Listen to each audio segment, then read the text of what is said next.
បច្ចុប្បន្ននេះគឺនៅអំឡុងពេលបាទភូមិសាស្ត្រនយោបាយបញ្ហាសង្គ្រាមពាណិជ្ជកម្មបញ្ហាផ្សេងបាទអញ្ចឹងគឺយើងត្រូវមើលទៅលើអ្វីខ្លះដែលកម្ពុជាមានសក្តានុពលចា៎ផ្ដោតទៅលើវិស័យកសិកម្មបាទកសិកម្មដែលជាសរសៃឈាមដ៏សំខាន់បាទជួយទ្រទ្រង់ទៅដល់ជីវភាពរបស់ប្រជាពលរដ្ឋយើងផងសន្តិសុខស្បៀងផងហើយជាកម្លាំងមួយនៃការអាចថាជំរុញការនាំចេញបាទនេះគឺសំខាន់មែនទែន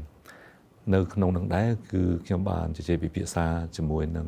ប្រធាន SDF ហើយថាគួរតែរៀបចំ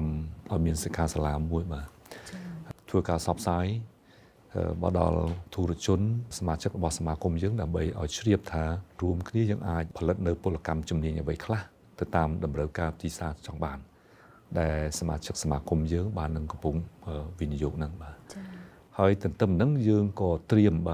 ដែរដើម្បីទទួលស្វាគមន៍វិនិយោគិនមកពីបរទេសជាក់ស្ដែងយើងបាន approach បានន័យថាភ្ជាប់ចូល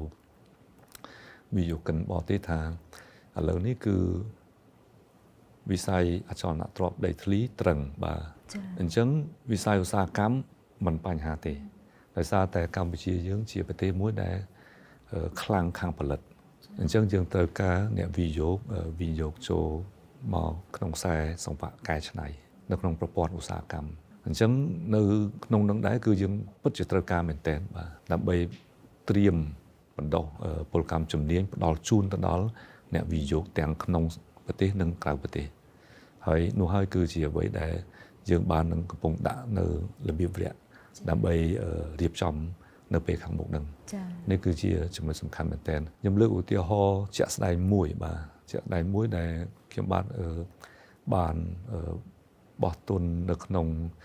វិស័យកសិកម្មជាង1ទសវត្សរ៍មកហើយគឺយើងពិតជាត្រូវការពង្រីកបន្ថែមតែយើងត្រូវការបដិពលកម្មជំនាញនៅក្នុងវិស័យកសិកម្មជាក់ស្ដែងកន្លងមកខាងខ្ញុំគឺបានបញ្ជូនកម្មករពលកម្មនឹងទៅក្រៅប្រទេសដើម្បីហាត់រៀនយកជំនាញយកមកប្រហាត់ព្រៀនអ្នកនៅក្នុងស្រុកដែលមានតែកម្លាំងបាទអត់តមានជំនាញនឹងបាទអញ្ចឹងយើងត្រូវចំណាយខ្លួនឯងទន្ទឹមនឹងគឺបច្ចុប្បន្ននេះយើងបានរកឃើញថាមានដៃគូក្រោមឆ័ត្ររបស់រាជរដ្ឋាភិបាលដែលបានដាក់ជំរុញបាទផលិតពលកម្មជំនាញនិងការជំរុញរបស់រាជរដ្ឋាភិបាលអញ្ចឹងនោះហើយគឺជាអត្ថប្រយោជន៍បំពេញបន្ថែមបាទដល់វិស័យឯកជនដែលយើងអាចថាជួយសម្រួលមកផ្នែកថារួមគ្នា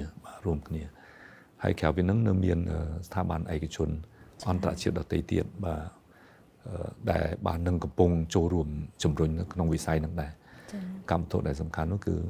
ចង់ធ្វើយ៉ាងណាដើម្បីអាចឲ្យពួកគាត់មានជំនាញអាចបង្កើនផលិតភាពទទួលបាននៅប្រាក់ចំណូលបន្ថែមបាទនឹងសំខាន់